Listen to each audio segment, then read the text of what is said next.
Hello, I have a few minutes before I go to work, so I thought I'd come back with another book review. This is one of my favourite series of all time. I love this series.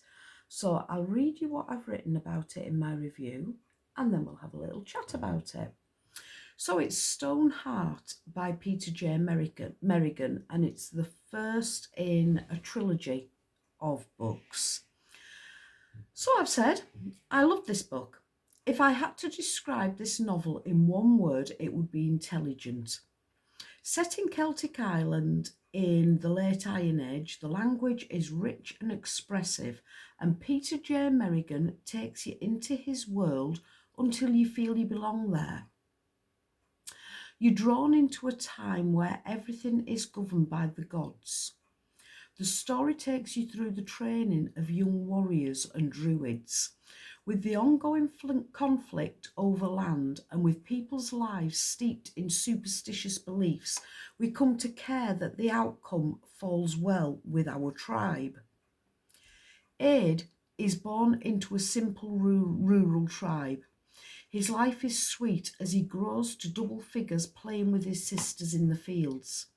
At the age of 8, he is called to serve, and the boys of fighting age are gathered from across the land, taken from their families and sent for training to become warriors. The children are forced into dormitory accommodation and friendships and foes are established. Aid and Ronan form an instant bond and comfort each other through their homesickness. And this is the last time we can call these boys children. They are given their trades as per their abilities, and their days are spent preparing for bloody battle. The bond flourishes into strong love as they vow to fight side by side in battle. Entering the camp as frightened boys, they emerge as fierce warriors and one at heart. The story veers to follow Aid's younger sister, Grania, and little Beck. Grania leaves home before she reaches her teenage years as well. She has abilities and a calling. The gods speak to her and she has visions. She's taken to the home of the archdruid and trains under him to hone her craft. She learns about plants and their properties until she knows what every herb and bloom is called for in healing. To enhance her mystical powers, she is sealed into a hut with the door closed and no window. For nights, she's tormented by the terrifying visions of visitations. She enters the hut, a frightened little girl, and emerges a druid in the making. I read psychological thrillers and had no interest in Stone Age Ireland and even less in war and battles until I read this series. I haven't the words to describe how beautiful this writing is and how much you come to know and care about the characters. Merrigan's characterisation and generous description are second to none. The language is rich and in keeping with the time. Punishment is harsh. They are a brutal race, and yet the sensitivity and care that goes into the writing shows tenderness beneath the savagery. This genre of writing is generally geared towards more male readership, and this book it's a real man's story. However, it's equally enjoyable to any market, such is the sensitivity and intelligence of Merrigan's storytelling. So there we go. Stoneheart by Peter J. Merrigan. So that was my review.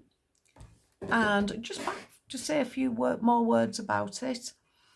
I adore this series. The writing is absolutely beautiful, and the myths and the way the people lived. You'd think in Stone Age Ireland they didn't really do much apart from fight and eat, make babies and make war. But we really go into the lives of these people. You know, the little boys are taken at 8 years old to fight as men. They have sea battles, although that comes in book 3. Land battles. Aid, who I think is only 13 or 14 by the end of the book, by the end of the series, becomes a tribe leader. He runs the tribe at 14 years old, and all the women and all the old men in the tribe bow to him and defer to him. It was a really odd way of life. They build. The book is based on fact. It's fiction. It's a story. It's about 2 men falling in love and building a life. But it's based on truth and history, and the author's research is incredible. And he's been to the actual fort and taken photographs of the ruins. And I believe he's put the photographs at the beginning of all 3 books, so you can visualize where he's going with it. And it's just a fabulous series. One of my favourite series of all time. I do struggle with the Irish pronunciation. The only words in Irish really are names, people's names. We use the hard C, so cur instead of sir. Grania is written as something quite odd to an English speaking person. So some of the names, he does put a glossary in the book so that if you care to know how to pronounce the words, they're written phonetically. Me, I just go blah, blah, blah, yes, and so-and-so went here and there and everywhere, because I can't pronounce them. But the story is absolutely brilliant. The series is brilliant, and it's a series that just gets better and better. By book 3, I am totally invested in these people. Book 1 was great. Book 2 was greater. Book 3 is just fabulous. Give the series a go. Start at book 1 because they don't really, I mean, they can stand alone, but you're better reading them in sequence. Start at book 1, give them a go and see what you think.